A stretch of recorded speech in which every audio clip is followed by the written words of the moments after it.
அண்மை செய்தி. கோவை மாவட்டத்தில் இருக்கக்கூடிய ஆழியார் அணை அதனுடைய முழு கொள்ளவை நெருங்கிக் கொண்டிருக்கின்றது. அணைக்கு வினாடிக்கு 1650 கனஅடி நீர் வரத்து உள்ள நிலையில் 758 கனஅடி நீர் வெளியேற்றப்பட்டு வந்து கொண்டிருக்கிறது என்பது அண்மை செய்தி. முழு கொள்ளளவை எட்டியிருக்கிறது ஆழியார் அணை. பாசன பகுதி விவசாயிகளும் குடிநீர் தேவைக்காகவும் நீர் வெளியேற்றப்பட்டு வருகிறது என்பதையும் பார்க்கின்றோம். கோவை மாவட்டத்தில் இருக்கக்கூடிய ஆழியார் அணை முழு கொள்ளளவை எட்டியிருக்கிறது. ஆனைமலை அடுத்த ஆழியார் அணையின் நீர்மட்டம் முழு கொள்ளளவை நெருங்குகிறது. அணையினுடைய மொத்த கொள்ளளவான 120 அடியில் நீர்மட்டம் 119.2 அடியை எட்டியிருக்கிறது. அதுபோல வினாடிக்கு அணைக்கு 1650 கனஅடி நீர் வரத்து இருக்கக்கூடிய சூழ்நிலையில் அணையிலிருந்து 758 கனஅடி நீர் வெளியேற்றப்படுகிறது. விவரங்களை வழங்குவதற்காக செய்தியாளர் மார்ட்டின் ராஜா இணைப்பில். விவரம் சொல்லுங்க மார்ட்டின். கோவை மாவட்டம் பொள்ளாச்சி அடுத்த ஆனமலை அருகே இருக்கக்கூடியது ஆழியார் அணை. இதன் மொத்த உயரம் 120 அடி. தென்மேற்கு பருவமழை தீவிரமடைந்து மேற்கு தொடர்ச்சி மலை பகுதிகளில் கனமழை பொழிந்து வருவதால் நீரோட்டமானது ஆழியார் அணைக்கு அதிகமாக வந்து கொண்டிருக்கிறது.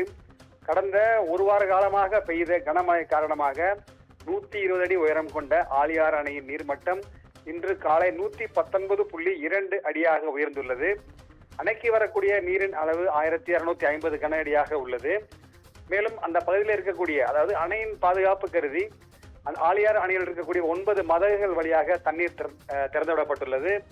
இந்த தண்ணீரானது அம்பராம்பாளையம் ஆற்றில் வெள்ளப்பெருக்காக சென்று கொண்டிருக்கிறது. எனவே அம்பராம்பாளையம் ஆற்றில் யாரும் இறங்கவோ குளிக்கவோ கூடாது, அருகே சென்று செல்ஃபி எடுக்கவோ விளையாடக்கூடாது என மாவட்ட நிர்வாகம் எச்சரித்துள்ளது. ஏனென்றால் நீரோட்டம் என்பது எப்பொழுது அதிகமாகும், எந்த இடத்தில் சுழல் ஏற்படும், ஆழமான பகுதி என புதியவர்களுக்கு யாருக்கும் தெரியாது. எனவே இயற்கையோடு விளையாடக்கூடாது என மாவட்ட நிர்வாகம் எச்சரித்துள்ளது.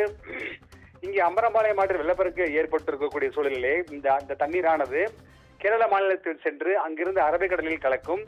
இந்த அம்பரம்பாளையம் ஆறு மற்றும் ஆழியார் அணையிலிருந்து திறக்கக்கூடிய தண்ணீர் முற்றிலும் பொள்ளாச்சி சுற்று வட்டார பகுதியில் இருக்கக்கூடிய விவசாயிகளுக்கு பெரும் பயனாகவும் விவசாயத்திற்கு ஏற்றதாகவும் அமைந்திருக்கிறது. எனவே அவர்கள் அதிகமாக செய்யக்கூடிய தென்னை விவசாயத்திற்கு ஏற்றதாக இருக்கும் என்று தெரிவித்திருக்கிறார்கள். இதே போல தற்பொழுது அந்த அணையிலிருந்து குடிநீர் மற்றும் விவசாய தேவைக்காக 758 கனஅடி தண்ணீர் திறந்துவிடப்பட்டிருக்கிறது. தொடர்ச்சியாக தென்மேற்கு பருவமழை, மேற்கு தொடர்ச்சி மலை மற்றும் ஆழியாறு அணையின் நீர்பிடிப்பு பகுதியில் பெய்து வருவதால் மேலும் நீர் வரவு அதிகரிக்கும். விரைவில் அணை அதன் முழு கொள்ளளவை எட்டும் என்றும் எதிர்பார்க்கப்படுகிறது. உங்கள் விவரங்களுக்கு நன்றி.